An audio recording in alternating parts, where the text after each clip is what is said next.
Gagauziyada ilerler mitingler, onlar karşı emek hem energetika malların pahalanmasına. Geçen pazar günü Kirsova köyünde yerindeki kuvvetlerin yardımıyla geçti protest aksiyası. Nerede söylendi, hani hem kötü durumda bulunurlar şimdi pensionerler, hem invalidler, hem fukara aileler. Общими усилиями не должны быть мы равнодушными этому вопросу, потому что вот с этими ценами что творится.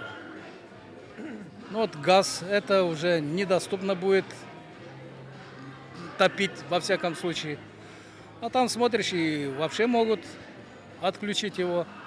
Некоторые надеются на свет. Но свет машинально, это наши сети не выдержат. И сразу мы останемся вообще. Ну и куда мы идем? Первобытно-общинный строй. При сложившихся обстоятельствах мы хотим быть услышанными, что нас устраивает. Именно чтобы наши президенты обратились именно в Россию для того, чтобы приобрести более дешевый газ, чтобы могли помочь всем людям. Только зима впереди, еще не все почувствовали это. И не знаю, кто будет в состоянии вообще выплачивать за отопление, за электричество. У каждого, считай, холодильники есть, как мы привыкли жить, есть вот это, как его, газовые колонки установили, котлы. Я не знаю, что будет. А дров нету, фактически. Они записывали в сельском совете, но это, как говорится, липа. Если сколько людей записались и на какое количество, это надо всю Молдову леса вырубить для того, чтобы обеспечить людей хотя бы на одну зиму. Нас очень волнует этот вопрос. Газ повысился, цены такие сумасшедшие, а маленькая пенсия у нас. Что можем сказать? И очень переживаем столько лет все надеемся на хорошее, а нету этого хорошего. Мне 70 лет, и я еще хожу в поле заработать себе, потому что у меня только 2000 лей пенсия. Что это 2000 лей пенсия?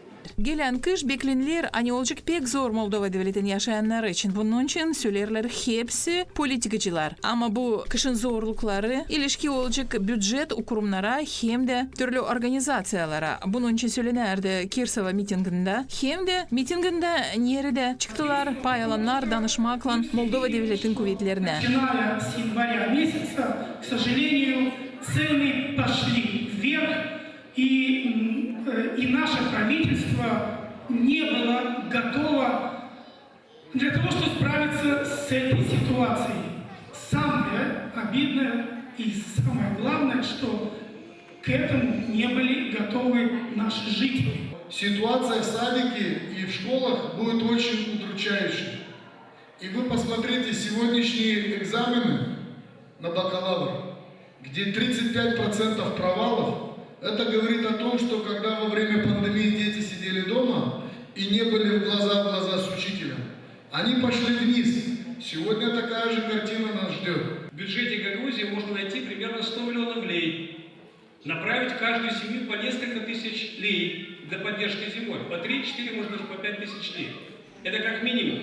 Böyle aksiyalar geçtiler Gagauziya'nın kasabalarında hem yaşayan punktlarında. Bugünkü gün toplayırlar imzaları dini danışma Rusya devletine ki gazın payı olsun Gagauziya için yakışıklı. Şenden sonra topladılar 7000 imza.